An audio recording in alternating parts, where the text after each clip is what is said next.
Assalamualaikum warahmatullahi wabarakatuh. Jadi yang akan dibahas kali ini yaitu di bab 3 mengenai labor demand. Bagian pertama itu ada the production function. Jadi fungsi produksi ini menggambarkan teknologi yang digunakan oleh perusahaan untuk memproduksi barang ataupun jasa. Kita berasumsi bahwa hanya ada dua faktor produksi, yaitu dua input dalam proses produksi, jumlah jam kerja karyawan yang dipekerjakan oleh perusahaan dan modal, stok agregat tanah, mesin, dan juga input fisik lainnya. Rumusnya itu bisa dilihat Q sama dengan F, E, K, di mana Q itu adalah output perusahaan. Nah, fungsi produksi menentukan berapa banyak output yang dihasilkan oleh kombinasi tenaga kerja dan modal. Definisi input tenaga kerja membuat dua asumsi. Pertama, jumlah jam kerja diberikan oleh produk dari jumlah pekerja yang dipekerjakan dikali rata-rata jumlah jam kerja per orang. Kedua, fungsi produksi mengasumsikan bahwa berbagai jenis pekerja entah bagaimana dapat digabungkan menjadi suatu input yang kita sebut sebagai tenaga kerja. Selanjutnya itu marginal product and average product. Nah, produk marginal tenaga kerja yang dilambangkan dengan MPE didefinisikan sebagai perubahan output yang dihasilkan dari mempekerjakan pekerja tambahan dengan tetap mempertahankan jumlah semua input lainnya. Demikian pula produk marginal modal atau MPK adalah didefinisikan sebagai perusahaan output yang dihasilkan dari peningkatan satu unit persediaan modal memegang konstan jumlah semua input lainnya. Nah, dapat dilihat dari tabel berikut. Nah, itu calculation the marginal and average product of labor holding capital constant. Nah, pada pertama itu number of workers employed, output, marginal product, average product, value of marginal product, dan value of average product. Nah, di mana average product atau produk rata-rata itu didapatkan dari marginal product dibagi di mana output dibagi oleh number of workers employed. Kemudian ada value of marginal product, value dan value of average product. Nah, selanjutnya yaitu dari tabel tersebut kita bisa membentuk dua kurva seperti yang ada pada gambar. Pada kurva bagian A merupakan kurva produk total yang memberikan hubungan antara output dan jumlah pekerja yang dipekerjakan oleh perusahaan atau bisa disebut holding modal tetap. Sedangkan kurva B merupakan kurva produk marginal memberikan output yang dihasilkan oleh setiap pekerja tambahan dan rata-rata kurva produk memberikan output per pekerja.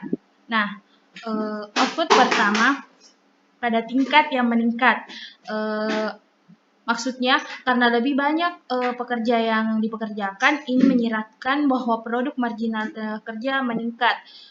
Mungkin karena keuntungan awal yang dihasilkan dari menugaskan pekerja ke tugas-tugas tertentu. Akhirnya output meningkat pada tingkat yang menurun. Dengan kata lain, produk marginal tenaga kerja mulai menurun, sehingga pekerja berikutnya yang dipekerjakan menambah lebih sedikit output perusahaan daripada pekerja yang dipekerjakan sebelumnya. Misalnya, produk marginal pada ketiga yang dipekerjakan adalah 20 unit, tetapi produk marginal pekerja keempat adalah 19 unit, dan produk marginal pekerja kelima menurun lebih jauh, yaitu menjadi 17 unit. Produk rata-rata tenaga kerja atau APA yaitu jumlah output yang dihasilkan oleh pekerja tipikal. Kuantitas ini didefinisikan oleh APA sama dengan AQUI sama dengan QUI, yaitu jumlah output yang dihasilkan oleh pekerja tipikal. Misalnya perusahaan menghasilkan 66 unit output ketika mempekerjakan 4 pekerja sehingga produk rata-ratanya adalah 16,5 unit. Yang terakhir ada profit maksimal atau profit maximization. Secara khusus, tujuan perusahaan adalah untuk memaksimalkan keuntungan. Dapat dilihat rumusnya itu adalah profit sama dengan PQ dikurang WE dikurang RK. Untuk bentuk rumus ini kita menggunakan kurva demand. Kurva demand terbalik. PQ merupakan price dan kuantitas dikurang WEX dikurang revenue kapital.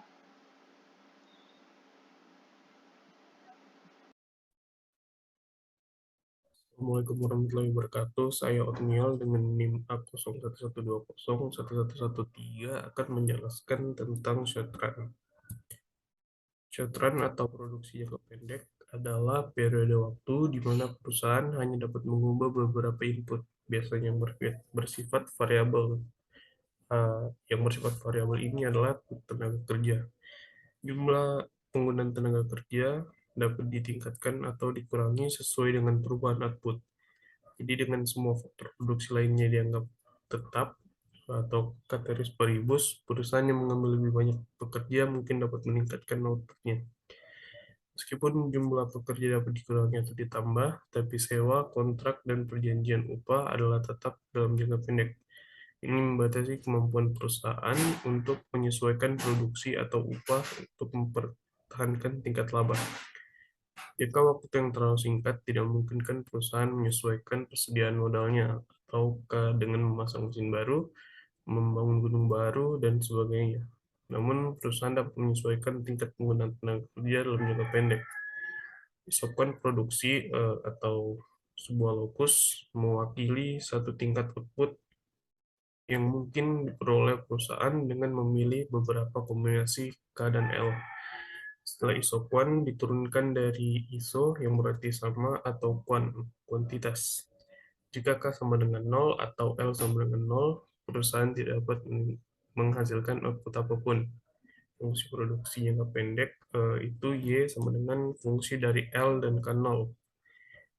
K0 mewakili tingkat modal tetap eksogen perusahaan dalam jangka pendek. Karena perusahaan hanya dapat mengubah tenaga kerja dalam konteks ini, fungsi produksi jangka pendek dapat disederhanakan menjadi Y sama dengan L.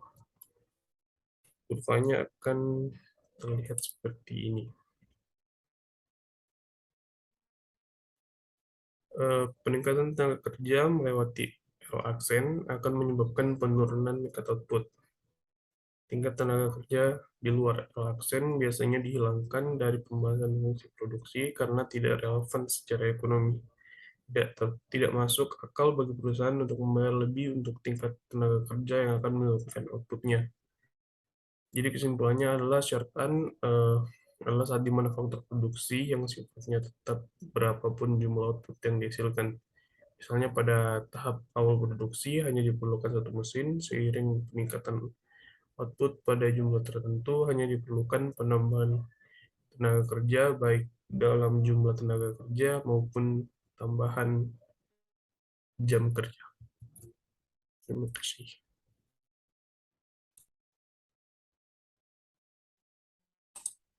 Baik, kami akan menjelaskan terkait the long run. Permintaan tenaga kerja jangka panjang mengasumsikan jumlah tenaga kerja dan modal bervariasi. Dalam analisis ini, kapital tidak dianggap konstan, tetapi bervariasi sesuai dengan kebutuhan yang digunakan untuk tujuan produksi.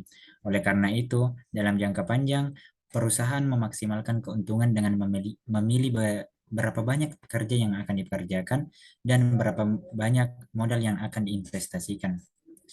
Dalam the long run ini ada subbab terkait ISO Quan. ISO Quan mengkombinasikan tenaga kerja dan modal yang menghasilkan tingkat output yang sama. Ringkasnya dapat dituliskan dalam fungsi kita bisa lihat dalam kurvanya. Dalam kurva ini bisa dilihat kombinasi modal dan tenaga kerja. Kurva ISO Quan menggambarkan kombinasi modal dan tenaga kerja untuk menghasilkan output X dan Y.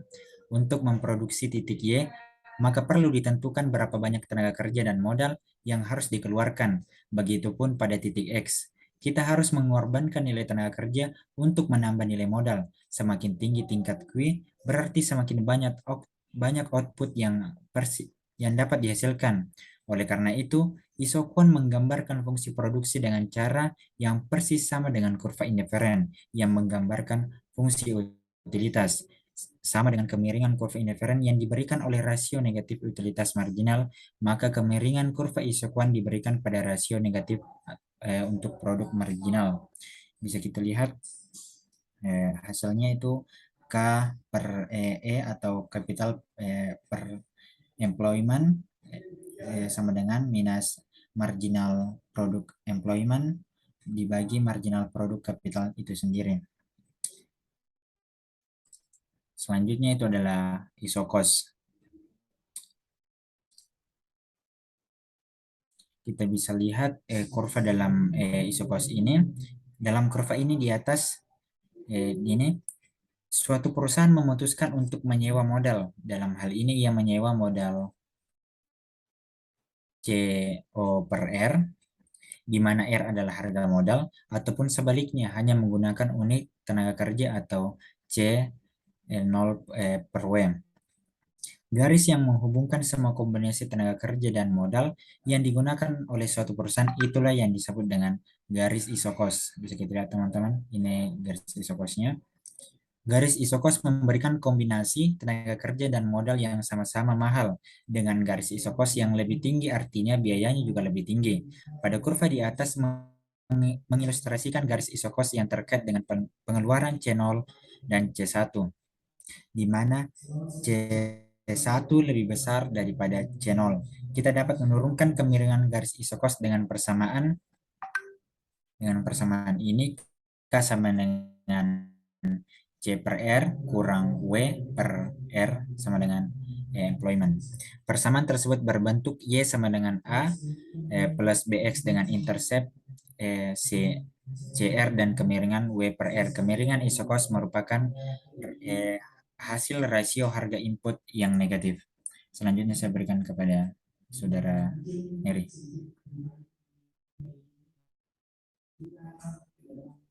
Baik, terima kasih atas kesempatannya. Selanjutnya mengenai cost minimization. Suatu perusahaan dalam memproduksi barang atau jasa tentu ingin memaksimumkan keuntungannya itu dengan cara meminimumkan cost atau meminimumkan biaya produksi serendah mungkin. Dalam hal ini kita bisa melihat gambarannya melalui kurva 38.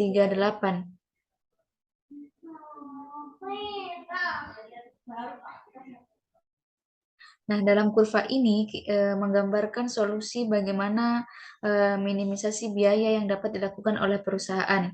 Di titik ini terdapat kombinasi antara tenaga kerja dan kapital atau modal.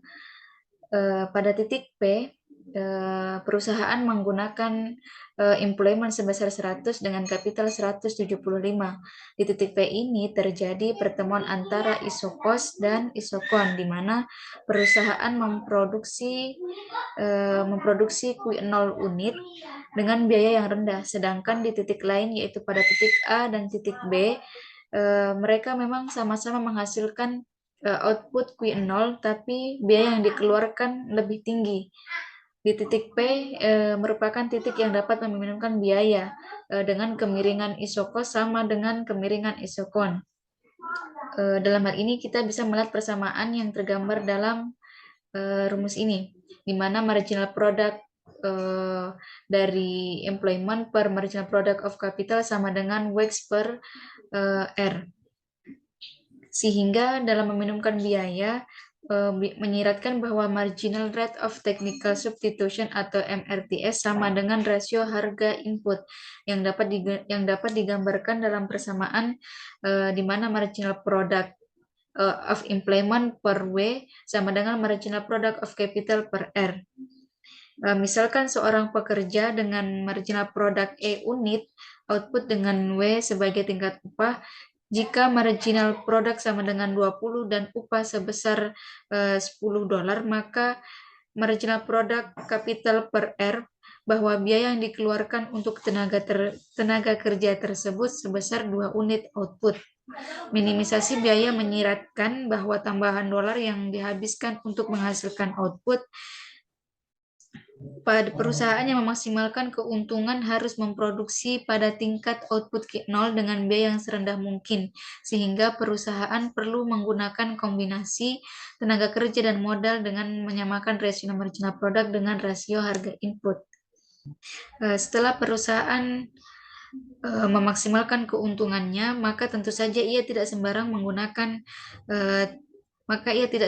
memilih tingkat output, di mana tingkat output yang optimal menggambarkan biaya produksi sama dengan harga output. Oleh karena itu, maksimalisasi laba dalam jangka panjang mengharuskan tenaga kerja dan modal sampai pada titik di mana W sama dengan price dikali marginal product of employment dan rates sama dengan price dikali marginal product of capital.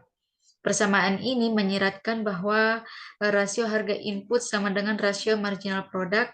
Dengan kata lain, maksimalisasi keuntungan menyiratkan juga untuk meminimumkan biaya. Mungkin cukup sekian. Wassalamualaikum warahmatullahi wabarakatuh.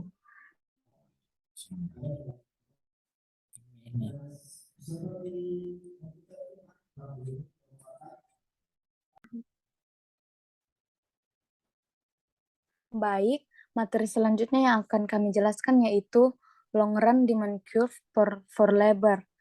Jadi, apa yang terjadi pada permintaan tenaga kerja jangka panjang perusahaan ketika upah berubah?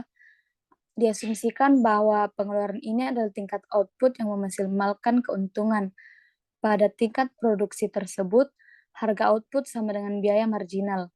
Sebuah perusahaan yang memaksimalkan keuntungan menghasilkan Q0 dengan cara yang paling murah, menggunakan campuran tenaga kerja dan modal di mana rasio produk marginal sama dengan rasio harga input. Upah awalnya itu W0. Gambar 3 garis 9 mengilustrasikan kombinasi input yang optimal pada titik P, dengan perusahaan menggunakan 75 unit modal dan memperkerjakan 25 pekerja. Pengeluaran biaya sama dengan $0. Misalkan upah pasar turun menjadi W1, bagaimana tanggapan perusahaan? Nilai absolut kemiringan garis isokos sama dengan rasio harga input, sehingga garis isokos yang diratakan sama dengan pemotongan upah. Karena kemiripan antara perubahan upah pada gambar 3.9 dan perubahan upah dalam model neoklasik pilihan kerja waktu luang yang telah kita bahas pada bab tentang penawaran tenaga kerja, ada kecenderungan kuat untuk menduplikasikan berbagai langkah dari langkah-langkah sebelumnya. Gambar 3.9, dampak pengurangan upah mempertahankan pengeluaran biaya awal konstan pada C0.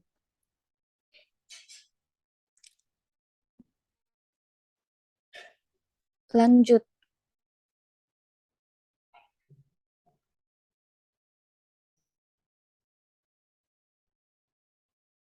Nah, pengurangan upah meratakan kurva isokos.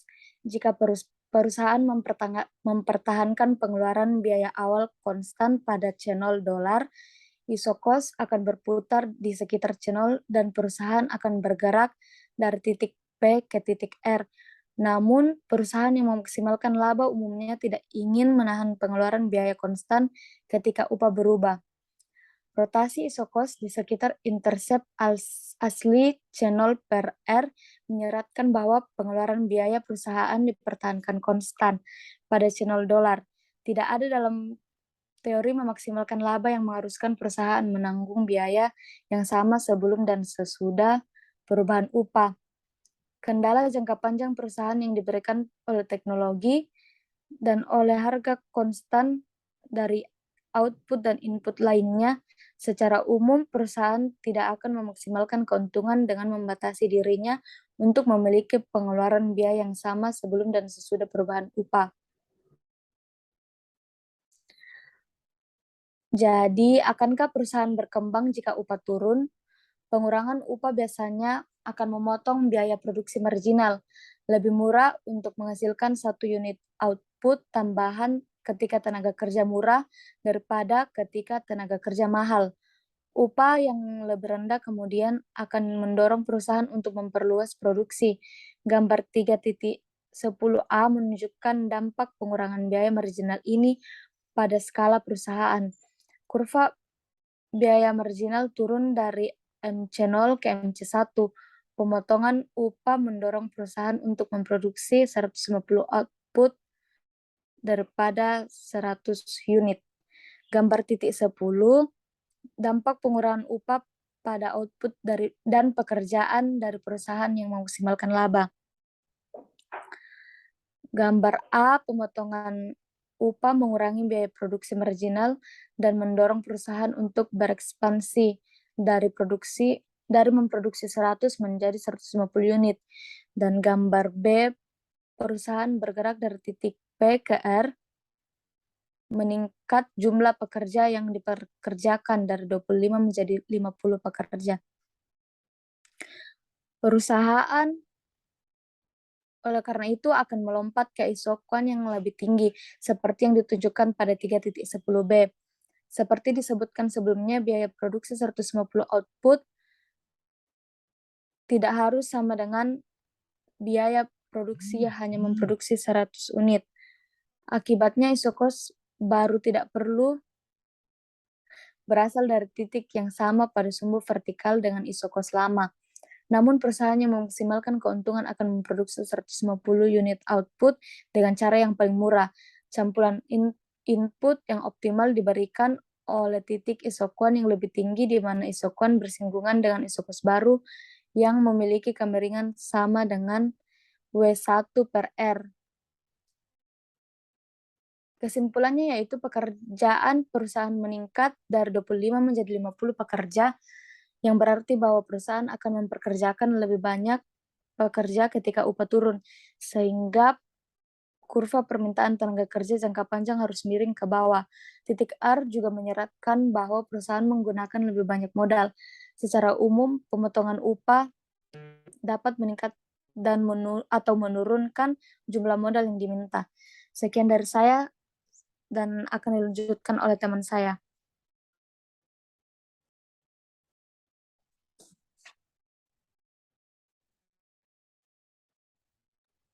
Selanjutnya yaitu efek substitusi dan skala. Efek skala dapat kita lihat dari perpindahan titik P ke titik Q yang mendorong perusahaan untuk berekspansi dan meningkatkan lapangan kerja perusahaan. Dan efek substitusi dapat kita lihat perpindahan dari Q ke titik R yang mendorong perusahaan untuk menggunakan metode produksi yang lebih padat karya dan meningkatkan lapangan kerja. Seperti yang kita lihat, isokan baru menghasilkan 150 output, tetapi sejajar dengan isokos yang dihadapi perusahaan sebelum pengurangan upah. Dengan kata lain, nilai absolut dari kemiringan isokos DD sama dengan W0 bagi R, yaitu rasio harga asli. Titik singgungnya antara isokos baru ini dan isokan baru diberikan oleh titik Q. Isokan produksi menunjukkan berbagai kombinasi input yang diperlukan sebuah perusahaan untuk memproduksi suatu jumlah output tertentu.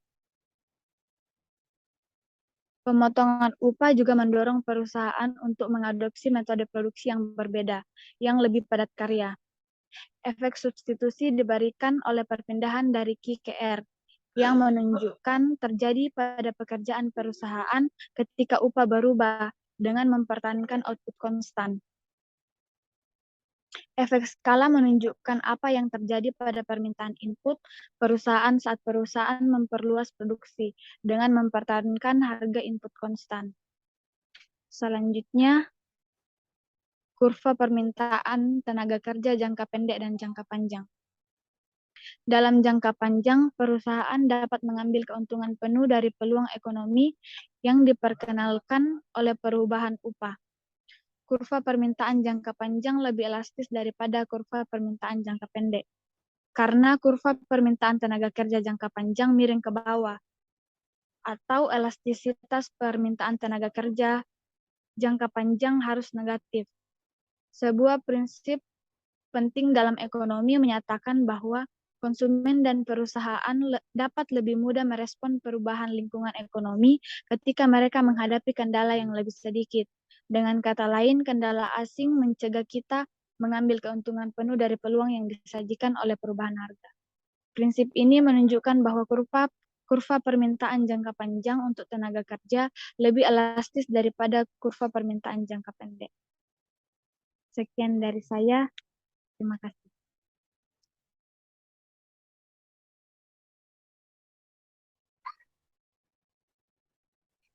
Assalamualaikum warahmatullahi wabarakatuh.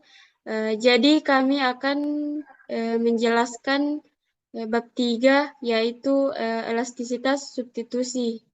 Elastisitas substitusi adalah rasio persentase perubahan rasio modal tenaga kerja dengan persentase perubahan tingkat substitusi teknis marginal. Di pasar yang kompetitif, hal ini mengukur persentase perubahan dalam dua input yang digunakan sebagai respons terhadap persentase perubahan harganya.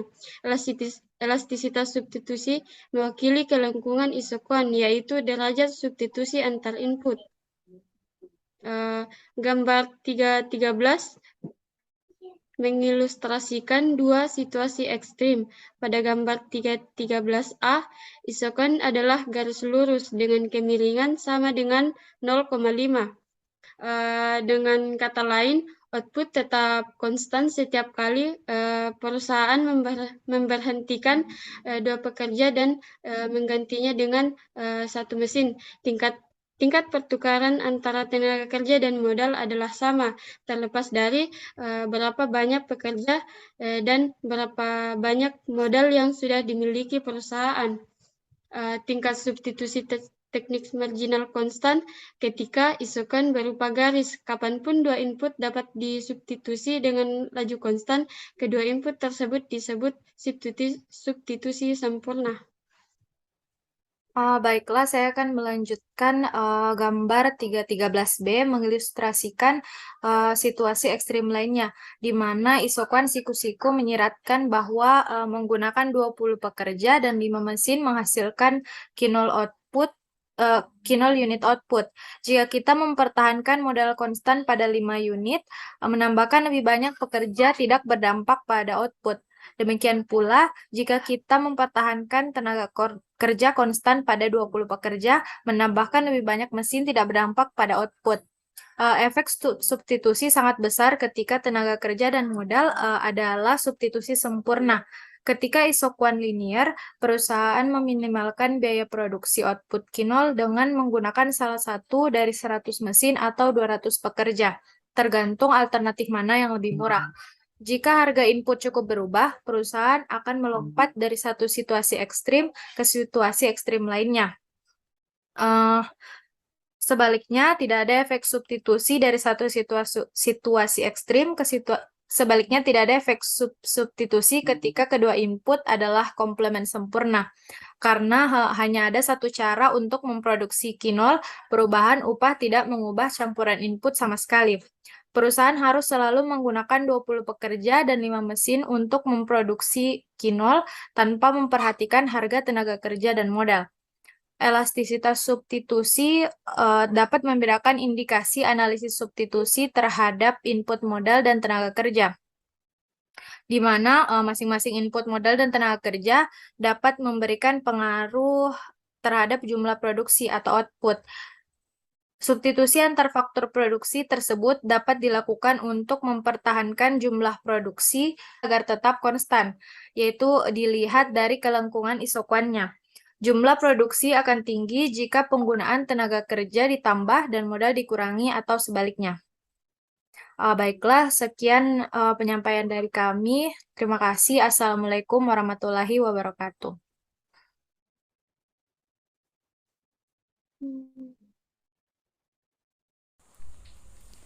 Materi selanjutnya yaitu What makes labor demand elastic?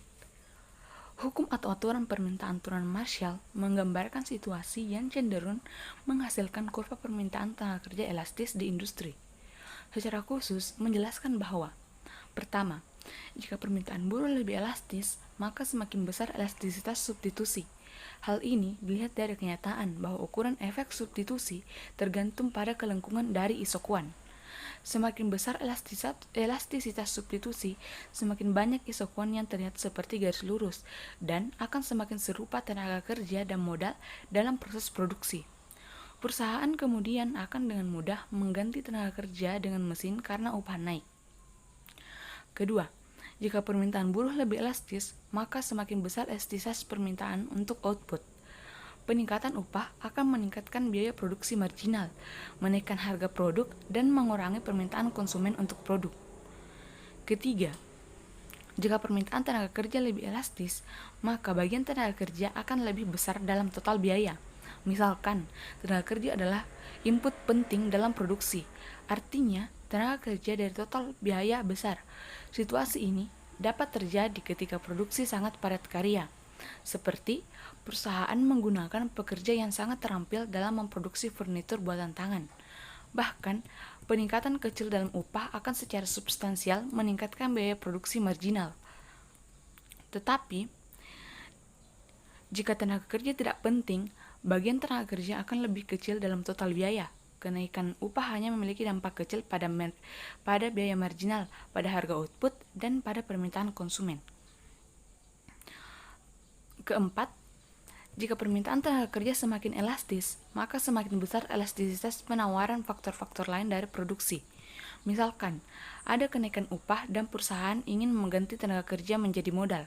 Jika kurva penawaran modal tidak elastis, maka harga modal meningkat secara substansial karena perusahaan memperoleh lebih banyak modal. Insentif ekonomi untuk bergerak di sepanjang garis isokuan berkurang. Dengan kata lain tidak begitu memungkinkan untuk menggantikan tenaga kerja dengan modal. Baik, saya akan melanjutkan mengenai materi apa yang membuat labor demand elastic. Jadi, sebuah serikat ingin mengatur tenaga kerja industri dan menjanjikan para pekerja bahwa perundingan bersama akan meningkatkan upah mereka secara substansial. Karena kurva permintaan tenaga kerja miring ke bawah, perusahaan mungkin merespon upah yang lebih tinggi dengan menaikkan kurva permintaan dan memberhentikan beberapa pekerja. Dorongan pengorganisasian serikat pekerja akan memiliki peluang lebih besar untuk berhasil ketika kurva permintaan tenaga kerja tidak elastis. Kurva permintaan inelastis memastikan bahwa beberapa pekerja akan diberhentikan bahkan jika mereka mendapatkan kenaikan upah yang diamanatkan para serikat pekerja. Jadi serikat pekerja juga ingin membatasi ketersediaan barang yang bersaing dengan output dari perusahaan yang berserikat. Hal ini demi kepentingan serikat pekerja. Hukum Marshall juga menyatakan bahwa serikat pekerja lebih mungkin berhasil ketika bagian dari biaya tenaga kerja kecil. Serikat pekerja kemudian dapat membuat tuntutan upah yang tinggi tanpa menaikkan biaya marginalnya. Akhirnya, serikat pekerja atau labor union sering mencoba menekan harga input lain, terutama non-serikat tenaga kerja. Undang-Undang Davis-Bacon mengharuskan kontraktor terlibat dalam proyek yang dibiayai publik atau membayar upah yang berlaku kepada setiap pekerja konstruksi. Tidak mengherankan yang berlaku untuk upah biasanya didefinisikan sebagai upah serikat. Bahkan jika kontraktor mempekerjakan tenaga kerja non-serikat, jenis peraturan ini meningkatkan biaya peralihan dari serikat pekerja ke input lain. Oleh karena itu, dukungan serikat pekerja terhadap undang-undang pengupahan yang berlaku dapat diartikan sebagai upaya untuk membuat penawaran faktor-faktor produksi lain lebih tidak elastis dan mengurangi elastisitas permintaan untuk serikat buruh. Baik, materi selanjutnya itu faktor demand with many inputs, di mana telah diasumsikan bahwa fungsi produksi hanya memiliki dua input, tenaga kerja dan modal, tetapi kita dapat memperluas teori untuk menjelaskan proses produksi yang lebih realistis. Jelas ada banyak jenis pekerjaan yang berbeda seperti terampil dan tidak terampil, serta berbagai jenis modal seperti mesin lama atau mesin baru, dan di mana kemudian diringkas dengan fungsi produksi sebagai berikut. Q sama dengan F X1, X2, X3, sampai Xn, di mana Xi menunjukkan jumlah input ke I. Definisikan produk marginal dan dari input ke I atau MPI sebagai perubahan output yang dihasilkan dari peningkatan satu unit input tersebut dengan mempertahankan jumlah semua input lainnya secara konstan. Juga dapat menggunakan fungsi produksi ini untuk menurunkan kurva permintaan jangka pendek dan jangka panjang untuk input tertentu. Benar bahwa perusahaan yang memaksimalkan keuntungan mempekerjakan input ke I sampai pada titik di mana harganya atau WI sama dengan nilai produk marginal. Dengan fungsinya sebagai berikut, yaitu WI sama dengan P dikali MPI.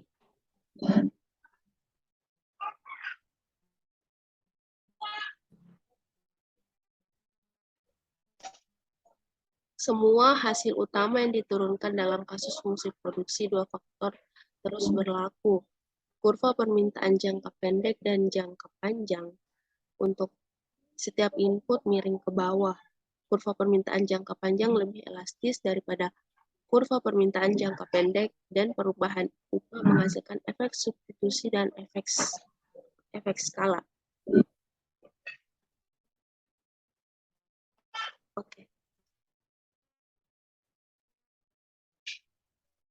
Kehadiran banyak input meningkatkan kemungkinan bahwa permintaan input I mungkin meningkat ketika input J meningkat, tetapi mungkin turun ketika harga input K meningkat. Untuk mengukur bagaimana permintaan input I merespon perubahan harga input lain, kita mendefinisikan elastisitas silang permintaan faktor sebagai berikut. Dapat dilihat persamaannya, ada persamaan 3.20. Elastisitas silang memberikan persentase perubahan permintaan input I yang dihasilkan dari 1% perubahan upah input J. Tanda elastisitas silang memberikan satu definisi apakah ada dua input yang merupakan substitusi atau pelengkap dalam produksi. Jika elastisitas silang positif, sehingga permintaan input I meningkat ketika upah input J naik, input I dan J dikatakan substitusi. Peningkatan WJ meningkatkan permintaan input I pada saat yang sama, mengurangi permintaan input J. Kedua input tersebut merupakan substitusi karena perusahaan membuang input yang lebih mahal dan menggantinya dengan input yang relatif lebih murah. Jika elastisitas silang permintaan faktor negatif, maka permintaan input I turun sebagai akibat dari kenaikan WJ, dan input I dan J dikatakan komplemen. Input bersifat komplementer karena keduanya merespon dengan cara persis sama terhadap kenaikan WJ. Perusahaan menggunakan lebih sedikit dari kedua input tersebut. Dengan kata lain, kedua input tersebut berjalan bersama.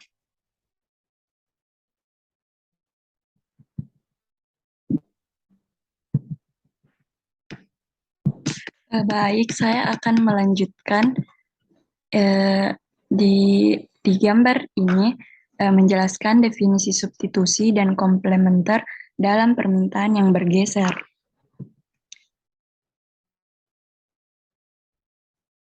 Pada gambar A atau di sebelah kiri, kedua input tersebut merupakan substitusi, karena ketika input J menjadi lebih mahal, maka pengusaha mengganti input I dan kurva permintaan untuk I pun bergeser ke atas. Dan pada gambar B atau gambar di kanan, kedua input tersebut saling melengkapi karena kurva permintaan input I bergeser ke bawah ketika harga input J naik. Atau dengan kata lain, ada sedikit permintaan untuk kedua input ketika input J menjadi lebih mahal. Contoh misalnya listrik dan tenaga kerja.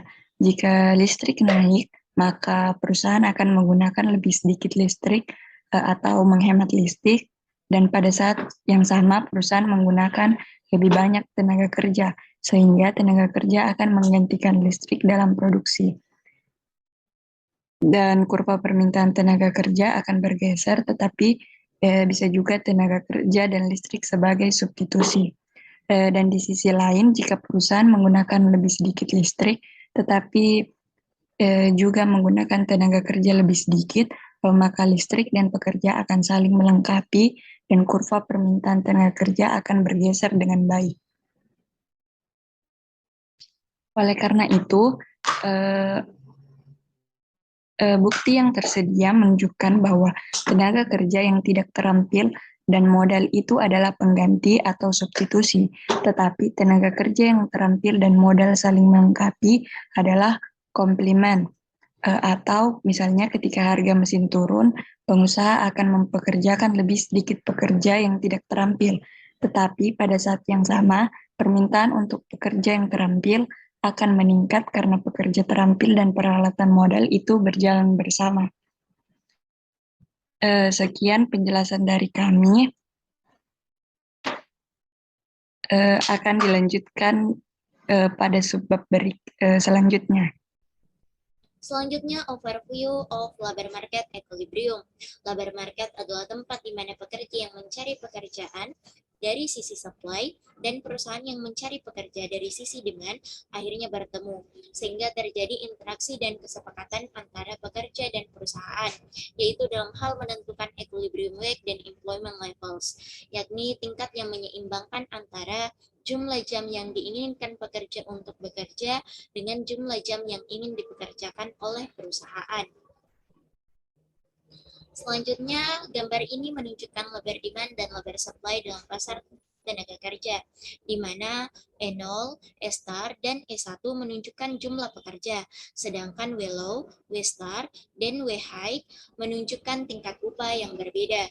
Kurva supply menunjukkan bahwa semakin tinggi tingkat upah, maka jumlah yang ditawarkan di labor market akan semakin bertambah.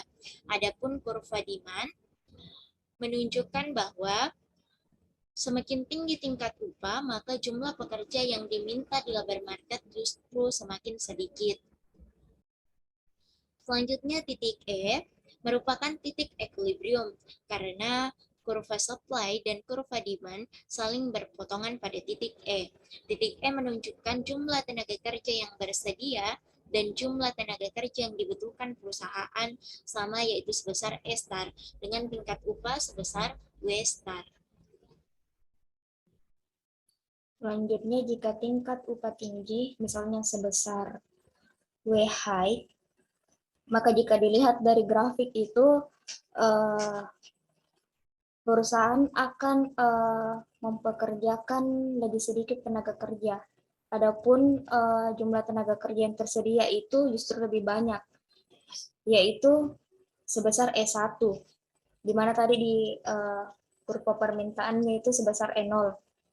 Hal ini kemudian menyebabkan terjadinya excess supply, di mana jumlah penawaran itu lebih besar daripada jumlah permintaan, sehingga hal tersebut itu menyebabkan jumlah pengangguran yang tinggi dan kurangnya kesempatan kerja. Kemudian sebaliknya, jika tingkat upah rendah, misalnya sebesar W low, maka jumlah tenaga kerja yang tersedia itu justru semakin sedikit, yaitu sebesar E0, dan jumlah permintaannya itu bertambah banyak, yaitu sebesar E1. Hal ini menyebabkan terjadinya excess demand, di mana jumlah permintaan itu lebih besar daripada jumlah penawaran. Dan itu membuat perusahaan itu sulit untuk menemukan pekerja yang memiliki kinerja yang baik. Assalamualaikum warahmatullahi wabarakatuh. Perkenalkan, nama saya Diananda. Baik, materi selanjutnya yaitu bagian 9, yaitu Rossi derivator sebagai variabel instrumental.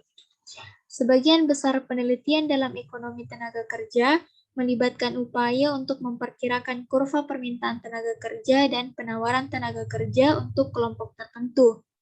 Upaya untuk memperkirakan kurva permintaan tenaga kerja dimulai dengan mengamati data pekerjaan dan upah di pasar tenaga kerja tertentu, misalnya pekerjaan dan upah perempuan.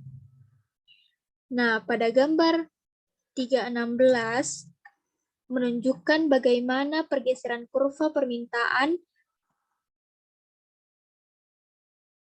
dan penawaran menghasilkan data upah dan ketenaga kerjaan yang diamati.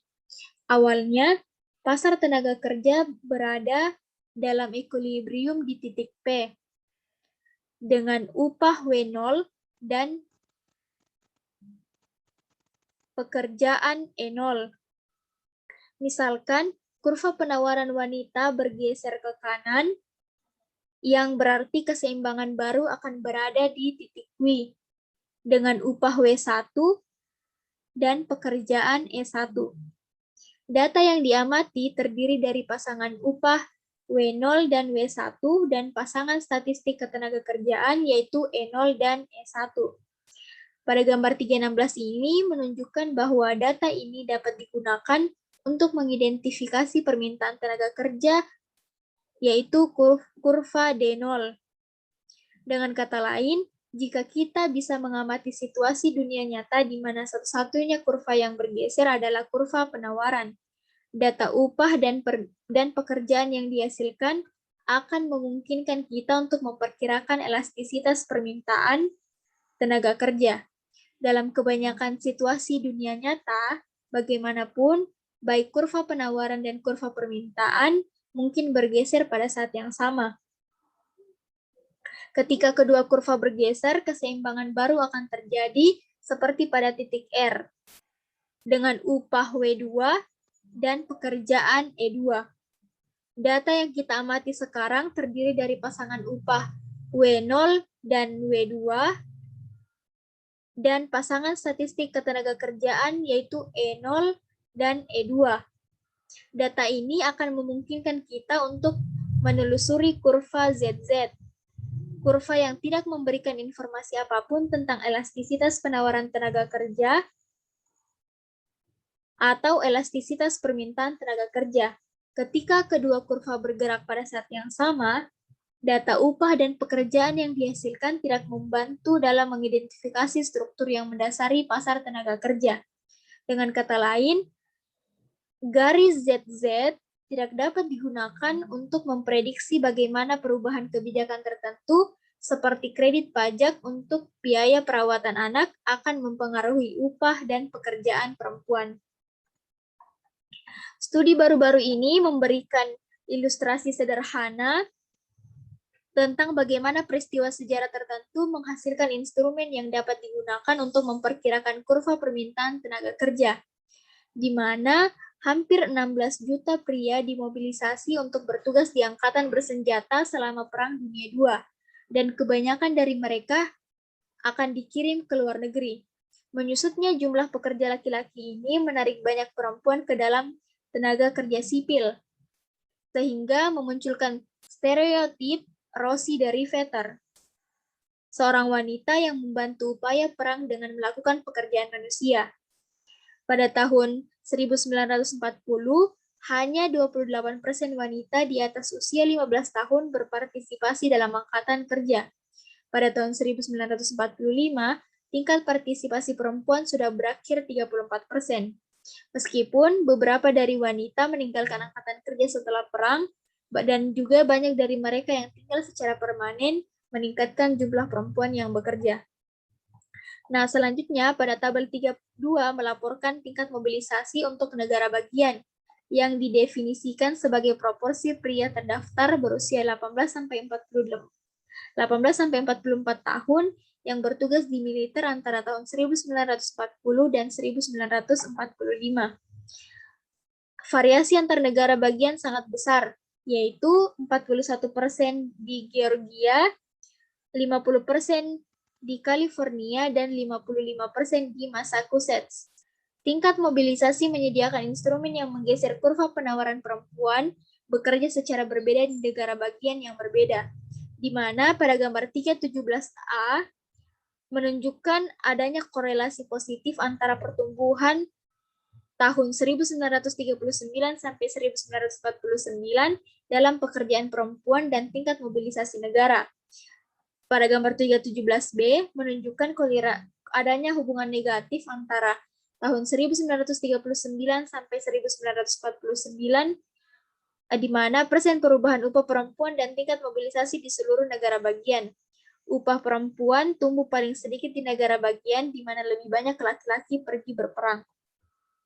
Nah, pada pendekatan yang diringkas secara visual dalam gambar 317A dan 317B, dapat diperluas untuk mengontrol faktor-faktor lain yang mungkin menggeser kurva penawaran tenaga kerja atau permintaan tenaga kerja secara berbeda di negara bagian yang berbeda, seperti pencapaian pendidikan atau distribusi usia wanita. Sekian dari saya. Assalamualaikum warahmatullahi wabarakatuh.